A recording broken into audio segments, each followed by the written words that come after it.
Hello taurus, let's check आपके सितंबर month के लिए क्या एनर्जीज आ रही हैं। आई होप आपका सितंबर का मंथ काफ़ी खुशियों से भरा रहे और आपकी सारी विशेस, सारी मनोकामनाएं पूरी हों।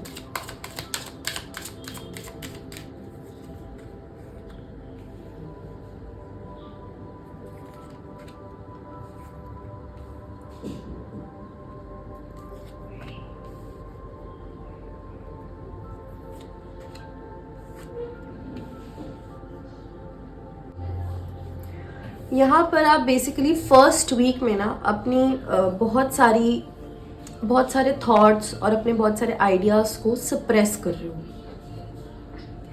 आपकी कुछ फाइनेंशियल प्रॉब्लम्स भी होंगी जिनको आप एक्सप्रेस नहीं कर रहे हो या जिन पर आप ध्यान नहीं दे रहे हो अभी। तो आपको इतना ध्यान रखने की ज़रूरत है कि अगर आप इन चीज़ों पर, चाहे ये कोई फीलिंग है, चाहे ये कोई ऐसी प्रॉब्लम है जो अभी आपको लग रहा है कि नहीं, इस पे अभी गौर करने की ज़रूरत नहीं है या अभी ये इतनी बड़ी नहीं है, अगर आप अभी इस चीज़ पर ध्यान नहीं दोगे तो ये आगे जाके आपके लिए काफ़ी बड़ी प्रॉब्लम बन सकती है। तो फर्स्ट वीक ऑफ सितंबर में आपको ये ध्यान रखने की ज़रूरत है कि जिन चीज़ों पर भी आप ध्यान नहीं दे रहे हो, जिस पर आपको देना चाहिए, वो आपको थोड़ा सा प्रॉब्लम में डाल सकता है। तो थोड़ा इन चीज़ों पर भी ध्यान दो। जो चीज़ें आपको अभी ऐसा लगता है कि नहीं, इम्पोर्टेंट नहीं है, बाद में देखेंगे, तो उसको प्लीज़ अभी देख लो फर्स्ट वीक ऑफ सितंबर में, ताकि आपके लिए आगे कोई इशू ना हो। आपके करियर में भी आप क्या कर रहे हो, आपको कहीं पर अगर कोई चीज़ सही नहीं लग रही है या अगर आपको लग रहा है कि कोई आपको एक्सप्लॉइट कर रहा है काम में और आप चुपचाप होते जा रहे हो, तो वो चीज़ आपको नहीं करनी है। आपको आवाज़ उठानी है, खुद के लिए स्टैंड लेना है, क्योंकि जब तक आप ये नहीं करोगे ना, तब तक आप अंदर से सेटिस्फाइड नहीं रह पाओगे, आप अंदर से खुश नहीं होगे। और जब तक एक इंसान अपने अंदर से खुश नहीं होता है, तब तक वो लाइफ में चाहकर भी कुछ अचीव नहीं कर पाता है। और यहाँ पर भी आपके लिए यही कार्ड आया है, गाइडेंस। दैट मीन्स आपको क्या करना है, आपकी जो एक इनर सेल्फ है ना, वो आपको टाइम टू टाइम अभी भी गाइड करती है, जिस पर आप ध्यान नहीं देते हो। आपकी इनर सेल्फ आपको अभी भी गाइड करती है बहुत सारी चीज़ों में। वो आपको बताती है कि आप कहाँ पर सही हो और कहाँ पर सही नहीं हो। मगर अगर उसके बाद भी आप उस पर ध्यान ना दो और आप एक्सप्लॉइट होते ही जाओ, तो इसमें आई थिंक आपके अलावा और किसी की गलती नहीं होगी। अगर आप लोगों का फाइनेंस जो है थोड़ा सा गड़बड़ चल रहा है, तो मैं आपको यही बोलूँगी कि आप अपने किसी बड़े से या कोई वाइस बंदे से, जिसको ये सब पता हो, उससे आप ज़रूर एडवाइस लो, ठीक है, उनसे गाइडेंस लो कि आपको क्या करना चाहिए। तो आपको एक क्लैरिटी मिल जाएगी। अदरवाइज तो आप, जैसे मैंने यहाँ भी बताया, कि आप इसमें फंसते ही जाओगे।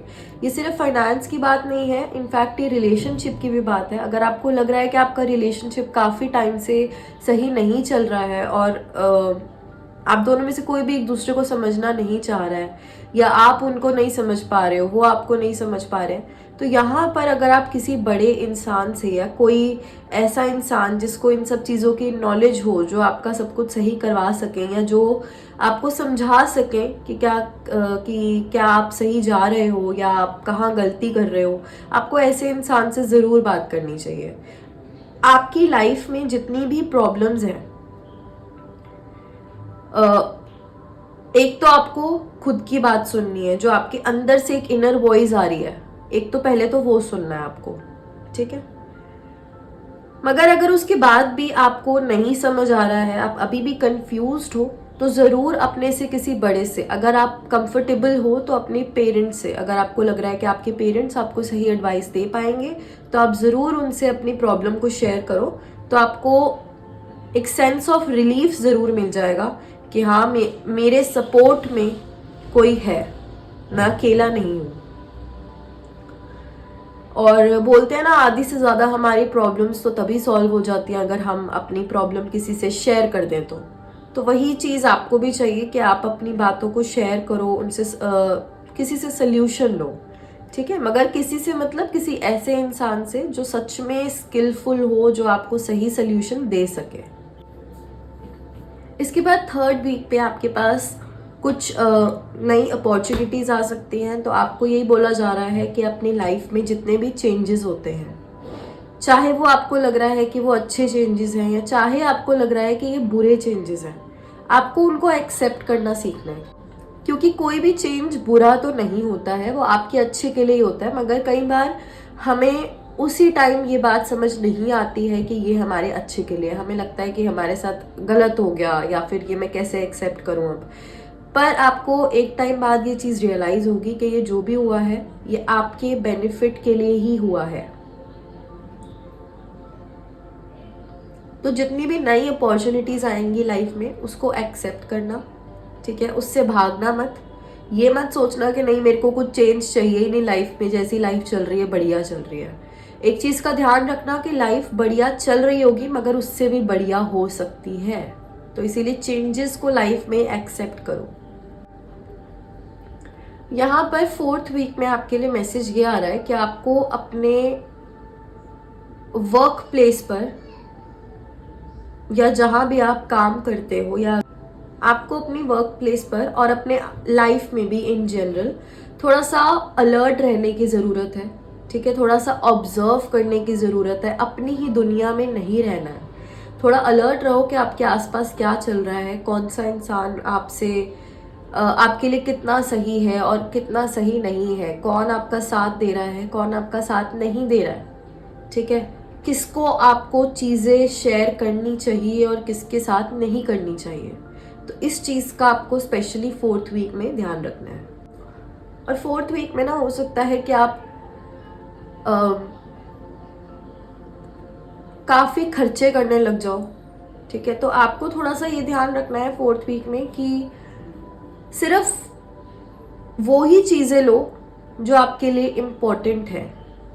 ठीक है, जो ज़रूरी है सिर्फ वो ही चीज़ लो, जिस चीज़ की आपको अभी ज़रूरत है सिर्फ वो ही लो। ये सोच के कि ये चीज़ आगे जाकर काम ज़रूर आएगी, वो मत करना। ठीक है, बेसिकली यहाँ पर ये है कि जहाँ पर भी हो ना, वहाँ पे फिजिकली ही प्रेजेंट मत रहो, वहाँ पर मेंटली भी प्रेजेंट रहो। ठीक है, जैसे कई बार होता है ना, हम क्लास में बैठे होते हैं और हम फिजिकली तो वहाँ पर होते हैं बट हमारा माइंड कुछ और ही सोच रहा होता है, कहीं और ही खोया होता है, हमें कुछ होश ही नहीं होती कि क्लास में क्या चल रहा है, क्या पढ़ाया जा रहा है। तो टीचर्स भी हमें बोलते थे कि आप लोग फिजिकली तो यहाँ पर प्रेजेंट हो but mentally you are absent. तो वो चीज़ आपको नहीं करनी है, आपको फिजिकली एंड मेंटली दोनों प्रेजेंट रहना है। जहाँ पर भी आप हो वहाँ पर सारा ध्यान आपका वहीं पर रहना चाहिए। जो थॉट्स आपके माइंड में आते हैं ना हर टाइम, आपको उनको थोड़ा सा अवॉइड करना है। हर टाइम कुछ कुछ सोचते नहीं रहना है। जब अकेले हो तो ज़रूर सोचो, मगर जब आप कहीं पर हो जहाँ पर आपकी प्रेजेंस इम्पॉर्टेंट है, जहाँ पर ज़रूरत है कि आप समझो कि वहाँ पर क्या चल रहा है, वहाँ पर उस चीज़ पर ध्यान दो, कुछ और सोचने की ज़रूरत नहीं है। ठीक है, so that's it for you. I hope ये रीडिंग आपसे रेजोनेट हो। I will meet you in the next reading. Till then bye bye.